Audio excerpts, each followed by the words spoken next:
আমরা এখন কুড়িগ্রাম জেলার চিলমারী উপজেলার উপজেলা প্রশাসন পাবলিক লাইব্রেরিতে অবস্থান করছি এবং আমরা দেখতে পাচ্ছি এখানে চমৎকার একটি পাঠাগার এবং গ্রন্থাগার উপজেলা প্রশাসনের উদ্যোগে স্থাপন করা হয়েছে এবং বেশ কিছু সংগ্রহ এখানে বইয়ের সংগ্রহ এখানে ইতিমধ্যেই আমরা দেখতে পাচ্ছি। নানান ধরনের বই রয়েছে এখানে, সাহিত্য থেকে শুরু করে জ্ঞানমূলক বিভিন্ন ধরনের বই আছে এবং কর্তৃপক্ষ এখানে আশা করছে যে আরও সংগ্রহশালাটা এখানে বাড়িয়ে নেবেন এবং এই পরিকল্পনার মূল কেন্দ্রে রয়েছেন এখানকার উপজেলা নির্বাহী অফিসার জনাব মাহবুবুর রহমান।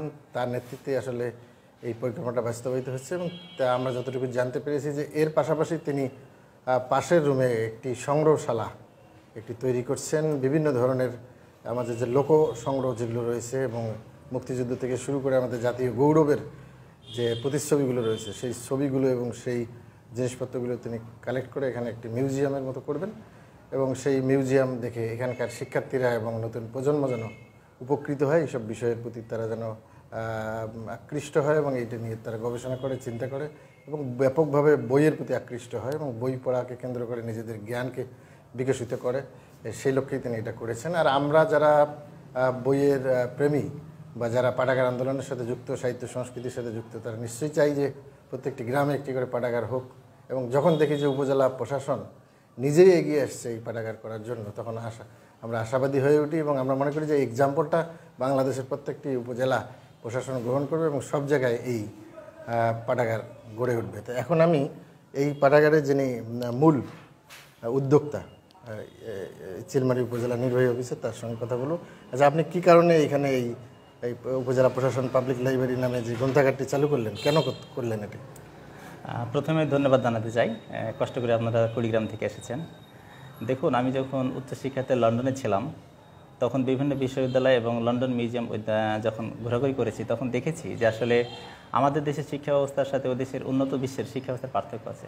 সেটা হচ্ছে আমাদের নলেজটা টোটালি বুক বেসড, আমাদের প্র্যাকটিক্যাল ওরিয়েন্টেশন কম থাকে, পাশাপাশি অতীত ঐতিহ্য যেটা আমাদের জ্ঞানের একটা আকর বা মূল সোর্স, সেটার সাথে আমাদের পরিচয় কম থাকে। ফলে আমাদের নলেজটা অনেক ক্ষেত্রে ডিপ হয় না এবং এটা শেকড়টা ভেতরে যায় না। তো সেই জায়গায় থেকে আমার একটা ইচ্ছা ছিল যে আমরা যদি আমাদের দেশের শিক্ষাগুলোকে এবং শিক্ষা প্রতিষ্ঠানগুলোকে কিছুটা লাইব্রেরি বেসড করতে পারি এবং কিছুটা মিউজিয়াম ভিত্তিক করতে পারি, যেখানে শিক্ষার্থীরা তাদের বই পড়ার পাশাপাশি তাদের প্র্যাকটিক্যাল ওরিয়েন্টেশন কিছুটা হলেও পাবে, তাদের অতীত ইতিহাসগুলো দেখতে পারবে, তাহলে তাদের জ্ঞানটা ভালো হবে। পাশাপাশি হচ্ছে তাদের বই পড়ার যে আনন্দটা, মানে আনন্দের মাধ্যমে পাঠদান প্রক্রিয়াটা হয়তো কিছুটা হলেও সমুন্নত হবে। সেই জায়গা থেকে চিন্তা ছিল। এই জন্য আমি যখন চিলমারী উপজেলায় আসলাম, আমার পদায়ন হলো, তখন থেকে আমরা আমাদের উপজেলা পরিষদের তৎকালীন চেয়ারম্যান ছিলেন জনাব শওকত আলী সরকার বীর বিক্রম, ওনার সাথে পরামর্শক্রমে এই জায়গাটা আমরা ঠিক করি যে এখানে একটা ভবন অব্যবহৃত অবস্থা পড়ে রয়েছে, এটা কীভাবে কাজে লাগানো যায় সেই চিন্তা থেকে। এবং এখানে আমি আমাদের মাধ্যমিক শিক্ষা অফিসার, প্রাথমিক শিক্ষা অফিসার এবং সর্বোপরি যার কথা না বললেই নয়, তিনি হচ্ছেন আমাদের তৎকালীন জেলা প্রশাসক রেজাউল করিম স্যার। স্যার আমাকে যথেষ্ট হেল্প করেছেন, নির্দেশনা দিয়েছেন। এই সবাইকে নিয়ে একটা টিম স্পিরিট গঠন করে, টিম ওয়ার্ক করেই কিন্তু আমরা এই উপজেলা প্রশাসন পাবলিক লাইব্রেরি চালু করেছি। এটা চালু করার পরে আমাদের বছরখানেক হলো। এখানে আমাকে সবাই হেল্প করেছেন, যদি আমি এটা হয়তো লিড দিয়েছি সামনে থেকে, বাট পেছন থেকে আমাকে অনেকে হেল্প করেছেন। এবং পাশাপাশি হচ্ছে আমাদের চিলমারী উপজেলায় যেগুলো ছোটো ছোটো পাঠাগার আছেন, তারাও কিন্তু আমাদেরকে হেল্প করেছেন, পরামর্শ দিয়েছেন, বই দিয়েছেন, ইন্সপায়ার করেছেন। এবং আমরা কিন্তু এখানে এই আন্দোলনের পাশাপাশি পাঠাগারের পাশাপাশি প্রতি মাসে একটা তাদেরকে নিয়ে আমরা একসাথে সভায় মিলিত হই। সেই দিন আমরা আলোচনা করি যে প্রত্যেকটা পাঠাগার এই মাসে কতগুলো বই পড়লো, কতগুলো পাঠক আসলো, সেটা কিন্তু আমাদের একটা বাড়তি। খুবই ভালো। আর উপজেলা প্রশাসন পাবলিক লাইব্রেরি করার আমাদের দুটো উদ্দেশ্য ছিল। একটা হচ্ছে যে আমি এখানে এসে দেখলাম যে যেখানে আমাদের উপজেলা পরিষদ চত্বর অবস্থিত, এটা কিন্তু আমাদের উপজেলা পরিষদের চিলমারী উপজেলার সেন্ট্রাল জায়গা, কেন্দ্রীয় জায়গা, কিন্তু এখানে বড় পরিসরে কোনো লাইব্রেরি নেই যেখানে গিয়ে শিক্ষার্থীরা বসতে পারে, বই দেখতে পারে, পাঠ্যপুস্তকের বাইরে বই পড়তে পারে। একটা সমস্যা দেখলাম, এটা একটা আমার সামনে ছিল। আরেকটা বিষয় ছিল যে এখানে আমাদের পাশে কিন্তু আপনার 3টা কলেজ আছে এবং 2টা বড় স্কুল আছে, প্রায় হাজার হাজার শিক্ষার্থী এখানে আছে, কিন্তু তারা একটু বসার মতো জায়গা পায় না। কারণ অনেক সময় দেখা শিক্ষার্থীরা বাসায় থাকতে বোর ফিল করে, অনেক সময় দেখে এক স্কুল থেকে আরেক স্কুল অথবা এক প্রাইভেট থেকে আরেক প্রাইভেট যাওয়ার পথে তারা কিছুটা সময় পায়, ফাঁকা সময়, রাইট। এই যে সময়টাকে তারা কাজে লাগাবে, এই সময়টা দেখতাম তারা বিক্ষিপ্ত অবস্থায় রাস্তাঘাটে হাঁটাহাঁটি করে, এবং ওই হাঁটাহাঁটি করার সময় কিন্তু যারা গার্জিয়ান তারাও খারাপ ফিল করে, আমরা যারা একটু সিনিয়র সিটিজেন আছি তারাও অনেক সময় খারাপ ফিল করি যারা হাঁটাহাঁটি করছে। তখন আমার চিন্তা আসলো যে এদের অবসর সময়টা যাপনের জন্য যদি ভালো জায়গা করতে পারতাম, যেখানে তাদের অবসর সময় কাটবে, পাশাপাশি নলেজ চর্চা হবে, তাহলে কিন্তু আমার একের ভিতরে 3 অনেক উদ্দেশ্য সাধন হতো। কিন্তু আপনি তো গ্রন্থাগারের পাশাপাশি একটা মিউজিয়ামের কথাও বলছিলেন যে কিভাবে এটা করতে চান এবং কেন এটা করবেন। আমি আপনার ওই প্রশ্নের উত্তর আগে যাওয়ার আরেকটু বলতে চাই, আরেকটা পয়েন্ট, তৃতীয় পয়েন্ট হচ্ছে আমি এখানে আসার পরে খোঁজ নিলাম, মূলত এই ক্ষেত্রে আমাদেরকে উদ্দীপনা জাগিয়েছিলেন আমাদের মনে আমাদের তৎকালীন জেলা পরিষদ রেজাউল কর্মী স্যার, যে আমাদের প্রত্যেকটা গ্রামে গ্রামে পাঠাগার থাকা দরকার। আমাদের যদি পাঠাগার গড়ে তুলতে পারি তাহলে কিন্তু শিক্ষার্থীরা যেমন জ্ঞান পাবে, তেমন তাদের বহুমুখী মেধার বিকাশ ঘটবে। আমরা দেখলাম যে চিলমারিতে আমার 6টা পাঠাগার ছিল, এবং আরও 3টা পাঠাগারের নাম পেলাম, কিন্তু আমরা সন্ধান পাই নাই। এবং সেই পাঠাগারগুলো যখন আমি ভিজিট করতে গেলাম, খুব কষ্ট লাগলো যে ওই প্রত্যেকটা পাঠাগার ছিল এক সময়, তাদের বই আছে, তাদের রেজিস্টার আছে, তাদের কমিটি আছে, গঠনতন্ত্র আছে, কিন্তু কার্যক্রম নেই। তখন আমার কাছে মনে হলো যে একটা সেন্ট্রাল যদি একটা জায়গা থাকতো, যিনি তাদেরকে ইন্সপায়ার করবেন, মাঝে মাঝে হয়তো ইনভাইট করবেন, মাঝে মাঝে প্রোগ্রাম করবেন, তাহলে হয়তো ওই পাঠাগারগুলো আজকে বন্ধ হতো না, আমাদের শত শত শিক্ষার্থী জ্ঞানের আলোয় বিকশিত হতো। তো এই 3টা ধারণাকে সামনে রেখে আমাদের এই পাঠাগার গড়ে তোলা হয়েছে, এইটা একটা বিষয়। আর আপনি লাস্ট প্রশ্নটা করলেন বিষয়টা, মিউজিয়ামের যে বিষয়টা বললেন, তো আমি লন্ডনে থাকাকালীন 2টা মিউজিয়াম ঘুরছিলাম, তো সেখানে গিয়ে দেখলাম যে ওই মিউজিয়ামগুলো আমাদের মতো না, একটু মৃত না, জীবন্ত। প্রচুর শিক্ষার্থী সেখানে ঘুরে, এবং ওই মিউজিয়াম থেকে বিভিন্ন জিনিস দেওয়ার পাশাপাশি কিন্তু তারা বই পড়ে তখন রিয়েল নলেজটা তারা পেয়ে যায়। আরেকটা জিনিস হচ্ছে যে আমরা যে বইগুলো পড়ি, সাধারণ বইগুলো পড়ি, এগুলোর মূল সোর্স কিন্তু গবেষণা থেকে আসে, আর গবেষণা মানে হচ্ছে ইতিহাস গবেষণা। তো ওই জায়গা থেকে মনে হচ্ছে আমাদের যে ইতিহাস আছে, ঐতিহ্য আছে, অতীত আছে, সেই অতীতটাকে যদি আমরা তুলে ধরতে না পারি আমাদের বর্তমান এবং ভবিষ্যৎ প্রজন্মের কাছে, তাহলে অনেক ক্ষেত্রেই তো আমরা এই শিক্ষার্থীরা বই পড়ে অনেক কিছু বুঝতে পারবে না। এই জন্য আমরা সংগ্রহশালায় কিন্তু কাজ শুরু করেছি। আমরা প্ল্যানিং করতেছি যে একটা মুক্তিযুদ্ধ কর্নার থাকবে, যেখানে আমাদের চিলমারি উপজেলার 14 জন শহীদ মুক্তিযোদ্ধা আছেন, তাদের সংক্ষিপ্ত বায়ু থাকবে এবং ছবি থাকবে। আমাদের একজন বীর বিক্রম আছেন চিলমারি উপজেলা, আপনারা সবাই জানেন যে জনাব শওকত আলী সরকার বীর বিক্রম, তার একটা ছবি থাকবে, যাতে আমাদের ভবিষ্যৎ প্রজন্ম তাদেরকে দেখতে পারে যে এই 1971 সালের যুদ্ধে কারা ঝাঁপিয়ে পড়েছিলেন, এই দেশটাকে স্বাধীন করতে কারা রক্ত বিলিয়ে দিয়েছেন। পাশাপাশি হচ্ছে যে আমাদের এই এলাকার লোকজ কালচার, বিশেষ করে আপনি জানেন যে আমাদের চিলমারি উপজেলার কিন্তু চরাঞ্চল বেষ্টিত, 3টা ইউনিয়ন অলরেডি আমাদের চর। তো ওই চরে কিন্তু আমাদের অনেক লোকজ কালচার, হ্যাঁ কালচার আছে, জ্ঞান আছে, তথ্য আছে। এই তথ্যগুলোকে তুলে ধরার প্রয়াসে আমরা এই সিদ্ধান্ত নিয়েছি। একটা নামও একটা ঠিক করেছি, চিলমারি মিনি মিউজিয়াম। যেহেতু বড় পরিসরে করা সম্ভব না, এই জন্য মিনি শব্দটা আমরা সিলেক্ট করেছি। পাশাপাশি হচ্ছে আমরা ওটা প্ল্যানিংটা হচ্ছে 2টা পরিসরে বিভাগ, 2টা ধাপে ভাগ করেছি। প্রথম ধাপে হচ্ছে আমরা যেই জিনিসগুলোকে তুলে ধরতে চাই সেই জিনিসগুলো আপনারা পিকচার এঁকে নেব। আমাদের এখানে একজন আর্ট আছেন, ভালো শিল্পী আছেন, তাকে দিয়ে আর্টটা এঁকে আমরা প্রথমে ওয়ালে সাঁটিয়ে দেব। দ্বিতীয় ধাপে হচ্ছে যে আমার এই কাজটা সম্পূর্ণ হলে দ্বিতীয় ধাপে আমাদের এই কালচার লোকজ যে ঐতিহ্যগুলো আছে বা জিনিসপত্রগুলো আছে, এগুলোকে ধারাবাহিকভাবে আমরা তাক করে মানে ফান্ডিং পাওয়া সাপেক্ষে ধীরে ধীরে সমৃদ্ধ করব। আমি আশা করি যে এই কাজটা আমরা যদি ধীরে ধীরে করতে পারি, তাহলে আমাদের বর্তমান যারা আমাদের শিক্ষার্থী আছেন, প্রাইমারি এবং হাই স্কুলে পড়ছেন, এবং আগামী 20 বছর 30 বছর আমাদের যে শিক্ষার্থীগুলো আসবে, তারা একটা দারুণভাবে এই যে আমাদের লোকজ কালচারের সাথে পরিচিত হবে, জ্ঞানের একটা শেকড়ে পৌঁছতে পারবে, এবং তাদের হাত ধরে কিন্তু একটা মানে উন্নত দেশ, সভ্য দেশ, শান্তিপূর্ণ দেশ গড়ে বলে আমি বিশ্বাস করি। আমি যতটুকু দেখতে পাচ্ছি যে এখানে একজন লাইব্রেরিয়ান আছেন, হ্যাঁ, তিনি দায়িত্ব পালন করেন নিশ্চয়ই। আর এটা আসলে স্কুল যখন চলে, স্কুল কলেজ সেই সময় তো খোলা থাকে। জি জি, স্কুল কলেজের শিক্ষার্থীরা কিরকম এখানে কোনো সাড়া পাওয়া যাচ্ছে কি তাদের? ধন্যবাদ, চমৎকার বলেছেন। আসলে লাইব্রেরি থেকে পাঠকরা উপকৃত হবে কিনা এটা মূলত নির্ভর করে যে লাইব্রেরিটা টাইম টেবিলের উপরে, যেটা কতক্ষণ খোলা থাকছে, কিভাবে খোলা থাকছে, এটার সিকিউরিটি সিস্টেমটা কেমন, এবং যিনি এখানে থাকেন, লাইব্রেরিতে থাকেন, তিনি কতটা আন্তরিক। তো আমরা এই সব বিষয়কে সামনে রেখেই চমৎকার একজন লাইব্রেরিয়ান অনুসন্ধান করছিলাম, এবং আমরা সিদ্ধান্ত নিয়েছিলাম যে একজন মেয়েকে আমরা নিয়োগ দিব, একজন বিবাহিত নারীকে দিব, কমপক্ষে যাতে তিনি মাস্টার্স পাস হন সেটা আমরা চিন্তা করছিলাম, এবং তিনি যাতে বিবাহ সূত্রে আমার চিলমারি উপজেলা পরিষদের আশেপাশের হন। তো মানে আল্লাহর কি রহমত, মানে সবগুলো বৈশিষ্ট্য সম্ভবিত আমরা একজনকে সিলেক্ট করেছি, আমাদের সুমিত্রা রানী। আপনারা তার সাথে কথাও বলতে পারেন, চমৎকার হবে। এটা খোলা থাকে মূলত হচ্ছে 9টা থেকে বিকেল 4টা। ফলে শিক্ষার্থীরা স্কুলের আগে পরে মাঝে যে কোনো সময় তারা কিন্তু আসে এবং ব্যবহার করতে পারে। প্রতিদিন বেশ ভালো শিক্ষার্থী কিন্তু এখানে আসে বলে আমি বিশ্বাস করি। গড়ে 30-40 জন শিক্ষার্থী তো আসেই। আর আমরাও চিন্তা করেছি যে প্রাথমিক আমাদের 1 বছরের পরিকল্পনা হচ্ছে যে শিক্ষার্থীরা এখানে এসে বই পড়বে, কিন্তু দ্বিতীয় বর্ষে আমরা মানে বাইরে যাব।